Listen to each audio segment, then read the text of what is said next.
For the next 8-10 minutes, I'm going to tell you 6 reasons for these development goals and how I sucked as a success manager for the previous N number of months because I was stuck in my complacency box. And after this call, hopefully we get to answer the question, how do I get out of the complacency box?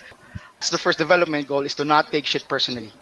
This thing simply means do not be offended. You are not being disrespected. A lot of tough decisions had to be made. And a lot of tougher decisions will be made in the future with the pace that we're going. Some of those decisions did not rub off the right way for me, and some of them will not rub off the right way in the future, but we can't take that personally. We don't have targets on our backs because at the end of the day, everyone's perspective, it's going to boil down to a good discussion, and we can learn from individual experiences of each other and just make that better. That is why my development goal for this is to build a habit of understanding the goal or the intention behind the idea, the decision, the situation, the feedback, to know the why.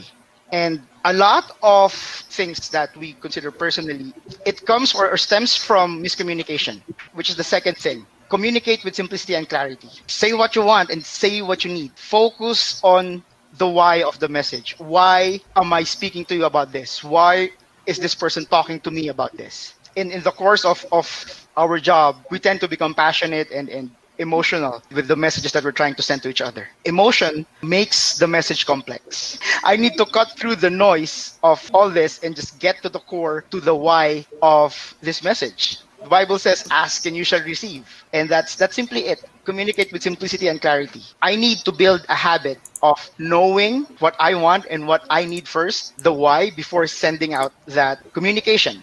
The third thing is to thrive in an environment of change. We need to fail fast, learn fast, and recover fast. We're going to hear Scott and Katie say it for 1,000 times that we're going 1,000,000 miles an hour, and we are. We need to go back to our core value of we fuck up.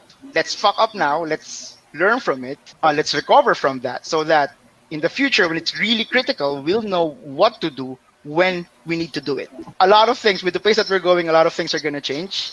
What's right today could be wrong tomorrow. It could be wrong in the next hour and a half, whatever process we're doing. But thriving in an environment of change doesn't mean we're going to say yes to every single change that's going to happen.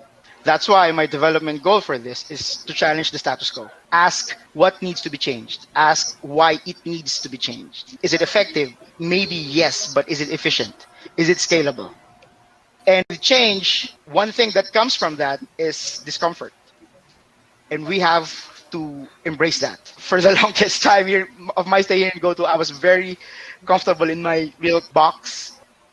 Appreciate the growth aspect of being in a very uncomfortable situation. I read from somewhere, it said, we like to do what we think we're good at. And for the longest time, I was like, I feel so bad and I feel so uncomfortable when someone calls me out and says, I don't think you're doing it right.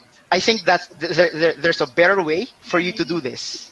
And I felt really uncomfortable when someone tells me that. But to embrace discomfort, we need to be open about that. We need to be open with the uncomfortable feeling of being challenged and turn that into an opportunity where this is something that I could grow at. This is something where I can be better at. Another thing that I read is when discomfort stops, improvement stops. I mean, we're not trees. We got to move forward. We got to keep walking. And it's going to be uncomfortable to move at such a fast pace. That is why my development goal for this is to first acknowledge the discomfort and then address it. I don't think we can fully address something that we cannot accept at first.